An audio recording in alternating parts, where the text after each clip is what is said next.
Haleluya. Bwana Yesu asifiwe. Bwana Yesu asifiwe. Ninakukaribisha ndugu msikilizaji na mtazamaji wangu katika siku nyingine tena nzuri kwenye kipindi chako pendwa katika channel ya Bado Kuna Ushindi TV.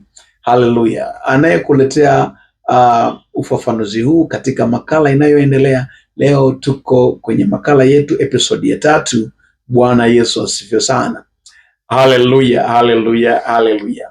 Basi tuanze kwa kuomba. Ninakushukuru Mungu utupae uzima. Asante kwa ajili ya saa na wakati huu.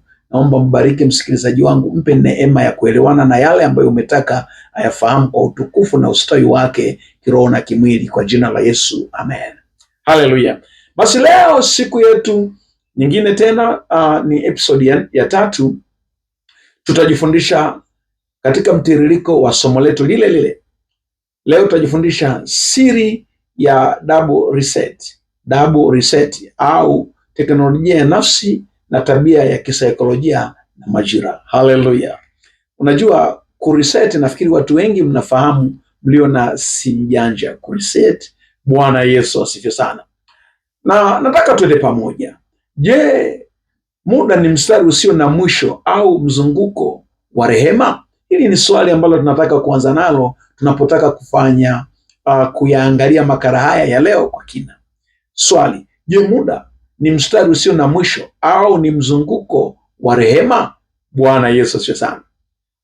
Hebu fikiria laana ya kuishi katika ulimwengu ambao hauna vituo, ulimwengu ambao uchovu wa jana unaijenga juu ya uchovu wa leo bila fursa ya kusema. Sasa basi, anza upya, anza upya.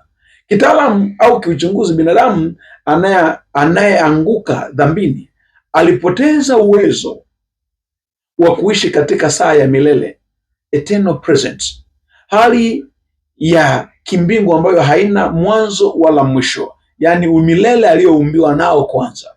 Baada ya anguko la mwanadamu, kama inavyoelezwa kwenye Mwanzo ile sura ya 3, nafsi ilianza kulemewa na uzito wa muda, majuto ya kale na hofu ya yajayo.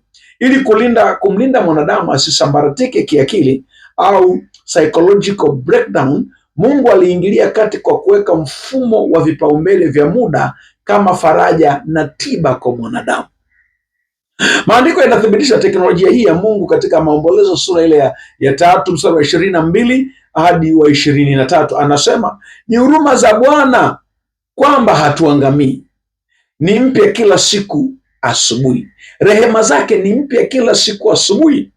Hapa tunaona kuwa Mungu ameweka mtiririko usioisha wa muda na kuwekea katika vipande vya siku, miezi, miaka, ili kumpa binadamu fursa ya kuanza upya. Hapa ndipo tunapokutana na siri ya double reset, yani kuanza upya mara mbili. Haleluya. Unatakiwa uanze upya. Kwa hiyo tunapoazimisha siku ya kuzaliwa au mwaka mpya, Mungu anataka tu reset yale ya mwanzo ili tuanze upya. Haleluya.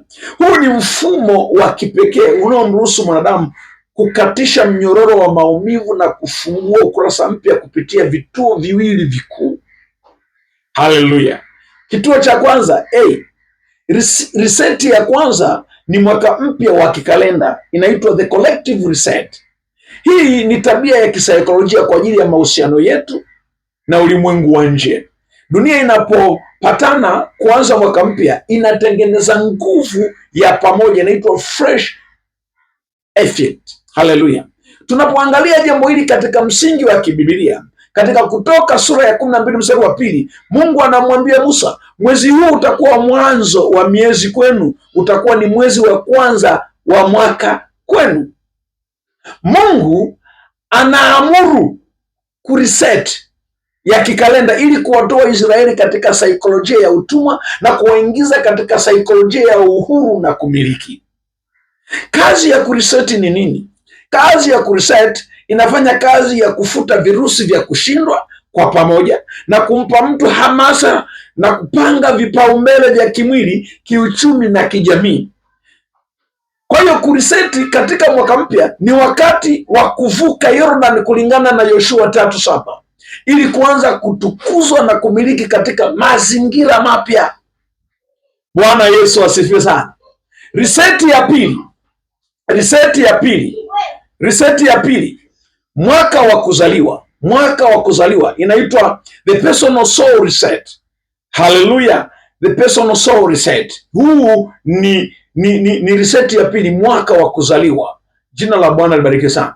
Hii ndiyo riseti ya ndani kabisa inayoruhusu nafsi yako na muumba wako peke yake.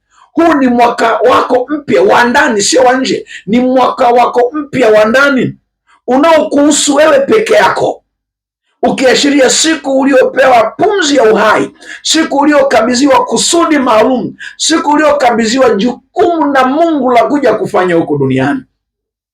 Tunapoangalia kuriseti huku katika msingi wa kibibilia, katika Zaburi ya 90 mstari wa 12 inasema, Musa anaomba, anasema, basi utujulishe kuzihesabu siku zetu, tujipatie moyo wa hekima. Huyu ni Daudi anamuomba Mungu, anambia utujulishe kuzihesabu siku zetu, tujipatie moyo wa hekima. Huku si kuhesabu kalenda ya dunia, bali ni kuhesabu siku zako wewe binafsi, kuhesabu mzunguko wa maisha yako ya kibinafsi. Ni wakati wa kufanya internal audit. Haleluya, unafanya internal audit. Haleluya, na kutathmini kama unakuwa katika kipimo na hekima mbele za Mungu na kwa wanadamu. Riseti hii ukisoma katika Luka 2:52, Biblia inasema Yesu akaendelea kukua katika kimo na hekima, akimpendeza Mungu na wanadamu.